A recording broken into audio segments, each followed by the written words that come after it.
What does it mean for this program in year one to have the season that you did, make it to the postseason, and have some tangible evidence for the team that what you're doing, the process is working? I think it's just a step in the right direction. And one of the things that we talked about was in this program, we're not going to have spring break. We're going to practice through spring break, and we're going to prepare for postseason. And I think coming in and saying that initially gave our kids some idea that this was going to be a long season. So the obvious is that we're really proud that we were able to string together enough games and enough wins to be in this position. You played in an awesome league. Was this a bit of a surprise? And is it I don't know quite how the pairings worked out, but you got a second round game. You get to wait a little bit too. Well, anybody who knows me knows that I would always prefer to play. I think at this point we may sit up to 18 days since our last game. But I do think it speaks volumes for the respect that the program has and for the season that we had. So we'll take it, but any postseason game is good for me. I would have played in the first round happily. Trina, what's been your biggest takeaway from this first season in the Big 12, and what do you feel like you maybe need to do differently heading into year two?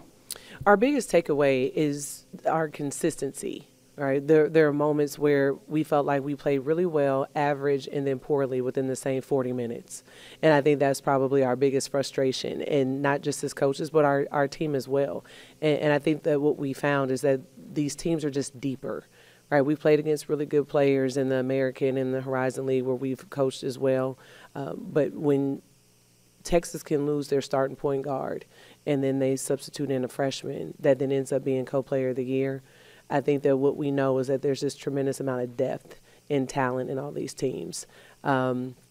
Differently, I would have worked on some more zone offense. You know, we've gone back into our lab and thought, you know, we've spent all this time offensively in the summer trying to make sure that we can score, you know, against man-to-man and pressure, and then we were faced with some unexpected zone throughout the year. So I think that when we are able to practice again, we'll make sure we're far more prepared for that. You talk about the depth of talent in the league. What about the depth of teams in the league? Because I think that is going to a high major league. That is probably the biggest jump is, yeah, 1 and 2 and 3 are always going to be good. But how much different is it when 12 and 13 and 14 are also good enough to beat you on any given night?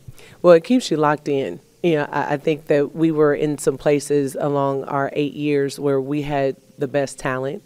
And so you walked into some games knowing you were going to have to play very poorly to not win that game.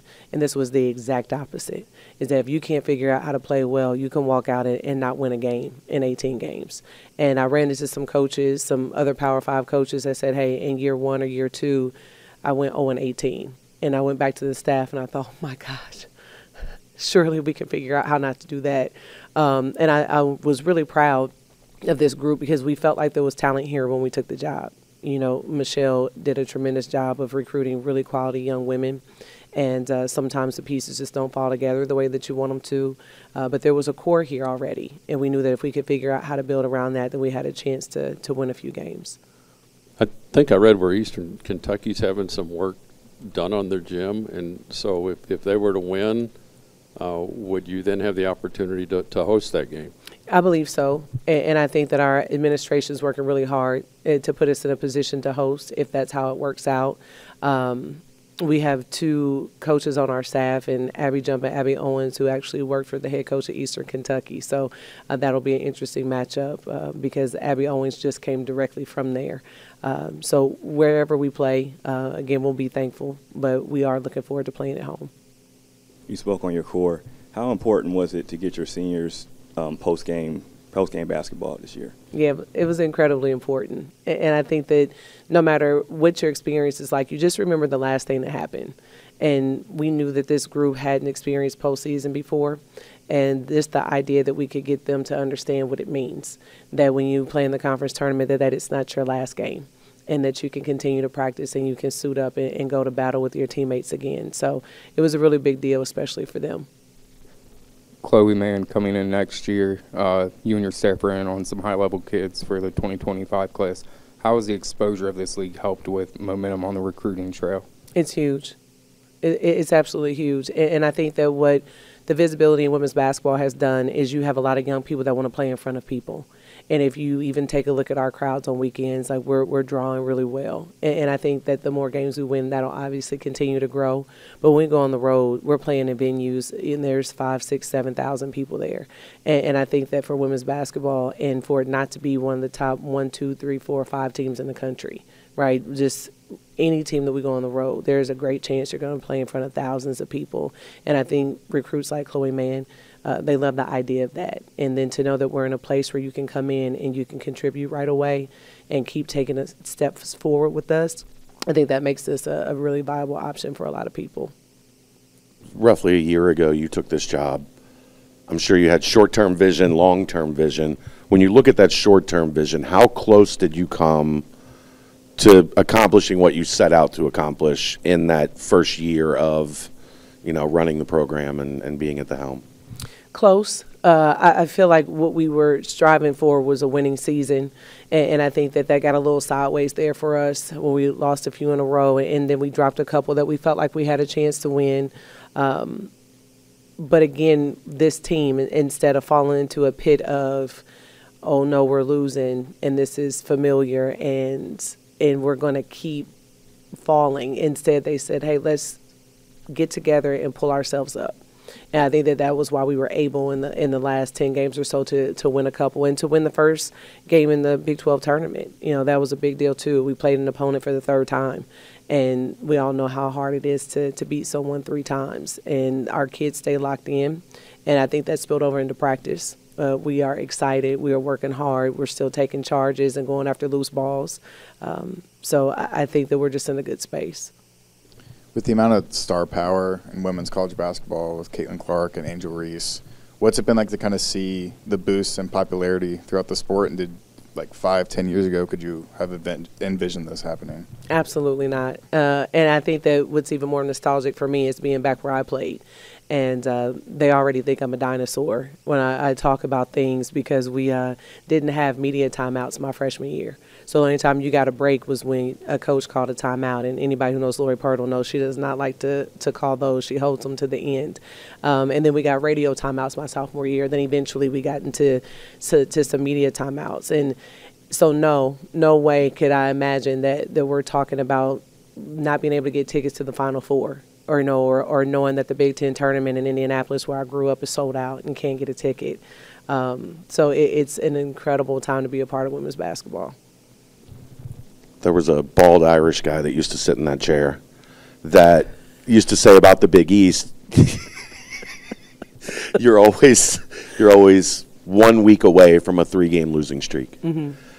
How do you adjust to that as a coach, knowing you have to be on point? And I know it's similar to the question I asked earlier, but you always have to be on point in your preparation in everything you do every day, because one bad week can result to, like you talked about, a situation where you've lost a couple in a row and now you're trying to keep it from going sideways. Well, as a head coach, it's when your staff becomes even more important, right? Because I can go in there and I can be grumpy and I can be in a bad mood because we have not lost this much since I've been a head coach. And that's when our staff comes in and says, hey, we're doing a great job.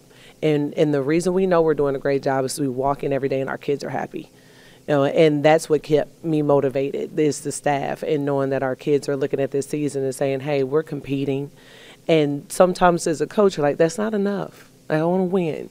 And then you look at the people who are the most important, and we say something often is keep the main thing the main thing. And the main thing is the experience that these young women are having. And so they remind you, get up every day, have a new perspective, smile, work really hard, and try to gut it out. And I think that our team represents that. The wins that we do have, they were gritty. We didn't play great and just blow people out the water. These are things that came down to the last couple minutes where we had to execute and get stops and get big rebounds. And I think when you keep the main thing, that helps you every day, regardless of what the result of the games are. Celebrate the small victories. I believe it. You spoke a little bit about how so much has helped with the women's game and recruiting. It's helped being in the Big 12. From your perspective, though, trying to find that next superstar, how is it different from you as a recruiter? Yeah, I think the branding is just different. I mean, of course, going to Jordan is such a big deal, and these young people are rightfully so into Jordan shoes and gear, and the idea that they get to just be a part of that brand. Obviously, NIL has changed things quite a bit, and just the ability to make money off their name, image, and likeness. I think that the visibility that we have has made people more interested. And then when you come here and you take a look at our facilities, when you come on campus and you get to meet our administration and the investments that's being made in all programs, but women's basketball and men's basketball, and the conversations that we're able to have and the staffing we're able to have, it's night and day from a lot of places that I'm aware of, and it helps us tremendously in recruiting. All right. Thank y'all so much for being here. I appreciate y'all. Thank you.